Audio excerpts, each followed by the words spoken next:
Oh my God. When this was announced, I was so excited. I watched a Harris Heller video about it, and before the video was even finished, it was ordered. When Elgato comes out with something, I'm pretty certain it's going to be a winner. And I'm a huge fan of teleprompters. They keep a video on point and make editing a video so much easier. Videos that I make without a teleprompter easily take 5 times as long to produce. So I can't think of any reason to not use them.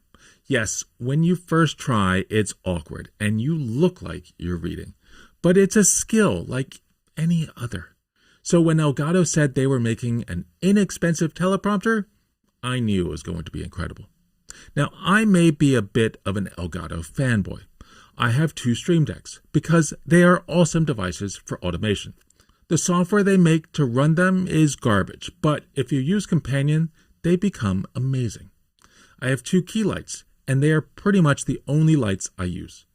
I do own more expensive lights from Amaran, aka Aperture, but the way key lights work over Wi-Fi is just amazing, and the system Aperture relies on is so useless and limiting, I refuse to buy any other lights from them. I even own an Elgato green screen. It's the highest quality screen you can get if you're okay with the smaller size of it. Oh, and I have 2 of their mic stands because they're super high quality, and unlike most other alternatives, they look great. So what do all these things have in common? Well, high quality is the biggest thing.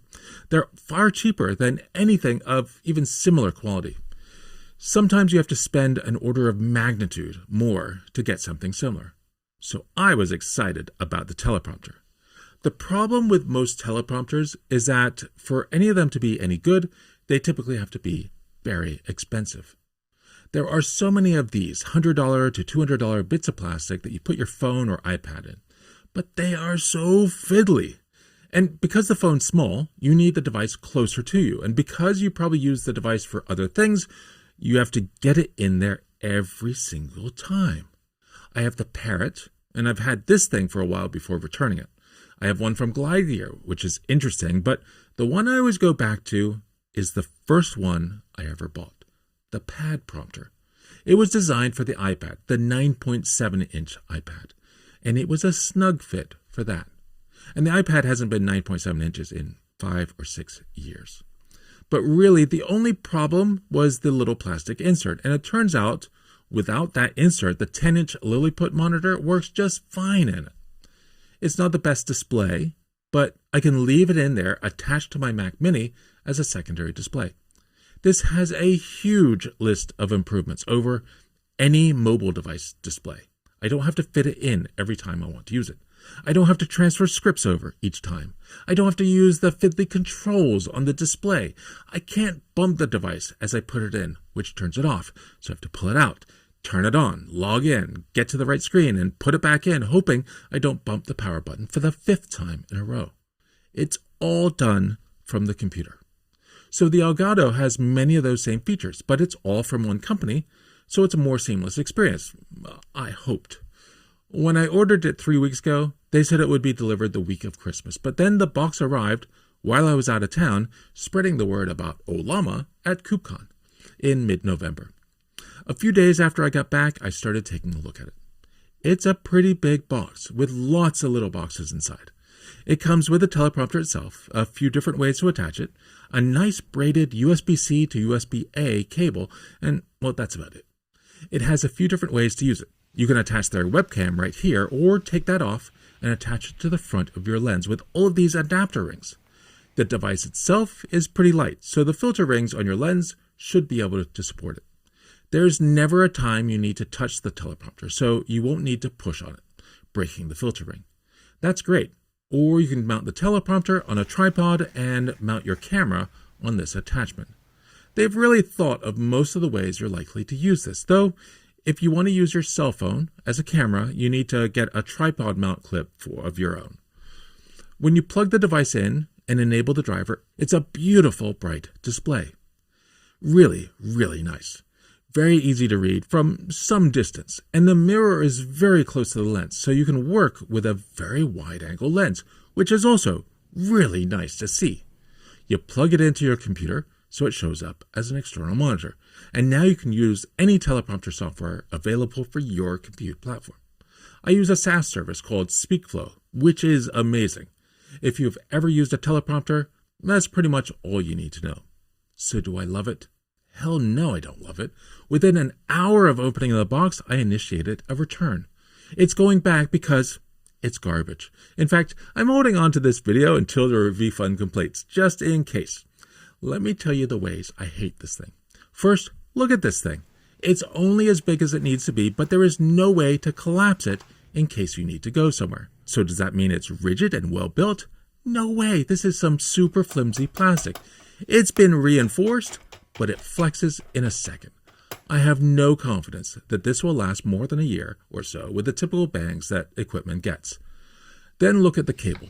It's a nice braided cable, but the device is USB-C, and they give you a cable that needs USB-A on the other side. This may have been fine 5 years ago, but that ship has sailed. This is one of the only devices I own that uses USB-A to the computer. And that cable provides data and power. If it's plugged in all the time, then it's on all the time. There's no way to power on and off the device, other than reaching around to the back of your computer to unplug it. Can you say burn in? Well, then when you plug it in, it won't work until you install the drivers. I've had other USB-C monitors that work fine without drivers, but this one needs software. From everything I know about Elgato, they are a hardware company, and they suck at software. When there's a new release of the OS, this will probably break. Oh, and if you're on Linux, it won't work. Windows and Mac only. This thing is so disappointing in so many ways, but I would probably keep it anyway if it were fairly priced. Based on the quality and price of everything else the company makes, it would make sense to charge $100 to $150 for this. But $300 is just insanely greedy. So is there another option? Not really. For a first device, get the Parrot or something similar and practice using it. See if you like using it after a dozen videos. If it's not for you, after really working with it, I guess you made a good decision. But buying this and returning it has now justified the cost of what should be a better choice, based on reviews I've seen. Well below the cost of professional systems, you can get the Ikan teleprompters, which tend to go for around $2,000 to $2,500. That is a lot of money, but that's a 19-inch monitor, so you can place it much further back, limiting eye movement. But I can still see it. It uses an HDMI input, so no drivers needed. And it's powered separately and doesn't require hitting a power button, allowing for better automation.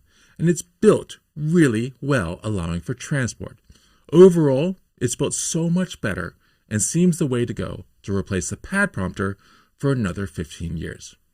And there are enough folks on here who have no problem spending $5,000 on a camera when $1,000 will get them more than enough camera for everything they're going to be doing.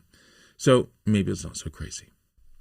And the savings in time when using a teleprompter and how much I value my own time means that this gets paid for, even with my limited output, in a year or so. So that's what I think. I'm sure some of you will comment below that I am crazy, but that's okay. But I hope you enjoyed the video anyway. Thanks so much for watching. Goodbye.